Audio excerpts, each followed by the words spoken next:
ఓం శ్రీమాత్రే నమః. నమస్తే అండి, ఎలా ఉన్నారండి? అంతా బాగున్నారా? నేను కూడా బాగున్నానండి. ఈవినింగ్ అండి, సాయంకాలం రాత్రి 9:30 అయింది. మరి చక్కగా టిఫిన్ వేస్తున్నానండి. అది ఉల్లిగారెలు. ఎలా వేస్తాను అనుకుంటున్నారు కదా, చెబుతానండి. చక్కగా కళాయి పెట్టుకున్నాను. కళాయి వీటెక్కిన తర్వాత నూనె వేసాను. ఈ నూనె అయితే వీటవుతూ ఉంది. ఇప్పుడు మీకు చెబుతున్నాను. మినప్పిండి నేను ఇడ్లీకి వేసినప్పుడల్లా కూడా తీసి గారెలు వేస్తానండి, మా వారికి ఇష్టమని. అయితే నిన్న ఖాళీ లేదు, వేయలేదు. నేను 3 రోజులైందండి రుబ్బి. ఫ్రిడ్జ్లో పెట్టేసిన పిండి గారెలు వేసుకున్నాకి చాలా బాగుంటుంది. ఇదేమీ పులిసిపోదు, చక్కగా కరకల్లాడుతూ వస్తాయి గారెలు, గుల్లగా కూడా వస్తాయి. మరి ఉల్లి గారెలు వేస్తున్నానండి. ఇదిగో చక్కగా మీడియం సైజు ఉల్లిపాయ కట్ చేసుకున్నాను కదా. చిన్న 1 అంగుళం ఇదండి అల్లం ముక్క, అలాగే సరిపడే ఉప్పు, ఒక 4 సన్నగా కట్ చేసుకున్న పచ్చిమిర్చి, ఒక చిన్న స్పూను, చిన్న చెంచాడండి జీలకర్ర చక్కగా ఇందులో కలిపేస్తాను. కలిపేసి మీకు చూపిస్తాను. నేను నూనె అయితే కాగుతూ ఉంది కదా.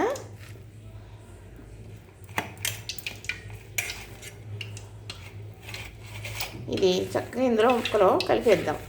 ఇలా వేసుకుంటే మనం ఇవి చట్నీ పని ఉండదు అన్నమాట. చాలా కమ్మగా ఉంటాయండి, కరకల్లాడుతూ వేసి ఎత్తు ఉంటే తినేస్తూ ఉంటారు పిల్లలు. అయ్యి ఉంటే చాలా బాగుంటాయండి ఈ గారెలు.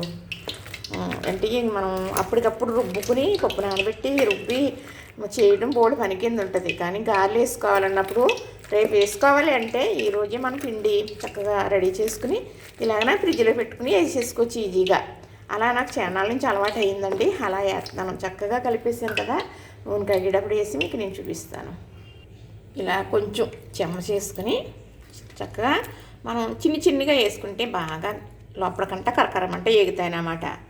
అయితే మనం ఇలా ఫ్రిడ్జ్లో పెట్టుకున్న పిండి మరి గాలి అనేది ఉండదండి. మనం రుబ్బినప్పుడు గాలి ఉంటుంది ఎక్కువ కదా. అయితే ఫ్రిడ్జ్లో పెట్టుకుంటే గాలి అనేది పోయి పిండి ఒకటే మిగులుతుంది. అంత కరకల్లాడతాయి, నూనె లాగదు.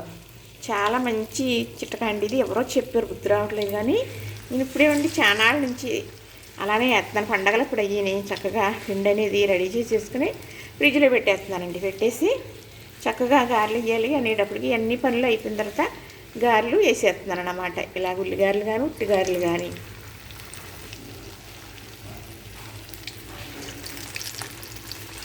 ఇదిగోనండి చక్కగా ఉల్లిగారెలు వేగిపోయినాయి, తీసేస్తానండి. చక్కగా ఇలాగా ముందు కొంచెం లైట్గా వేగినా మళ్ళీ వేగుతూ ఉంటే చూసారా, ముందు తీసినవి ఎలా ఉన్నాయి కలర్ అలా ఉండగా ఇవి కూడా వేసేస్తా. ఇవి కలిసి ఇలా వేగితే మంచి కరకల్లాడుతూ చాలా బాగుంటాయండి. అలా వేయాలని చెప్పారు, ఒకరు చెప్పారండి. అప్పటి నుంచి నేను అలా వేస్తానమాట. వేస్తే మనకు ముందు పీల్చుకున్నది అనుకోండి నూనె, ఒకవేళ అసలు నూనెలో ఆగో ఫ్రిడ్జ్లో పిండి ఆ నూనె కూడా వదిలేస్తుంది అనమాట. మళ్ళీ అలా వేయడం వల్ల చక్కగా తీసేస్తానండి.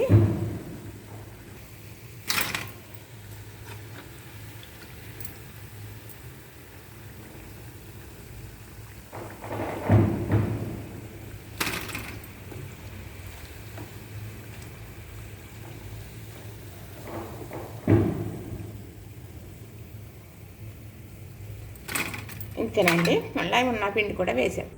ఇప్పుడు పునుకులుగా వేస్తున్నానండి. చక్కగా ఇలాగా బోండాల్లాగా వేసేస్తాను అనమాట. మనం ఎంత చిన్నగా వేసుకుంటే అంత బాగా వేగుతాయి. మనకి ఇంట్లోకే కదా, మనకి అతిథులు అనుకోండి ఎవరన్నా మరి వాళ్ళకి గారెలే పెట్టాలి కాబట్టి గారెలే వేస్తాం. ఎక్కడో చక్కగా వినాయకుడు ఊరేగింపు నిమజ్జనం జరుగుతుందండి.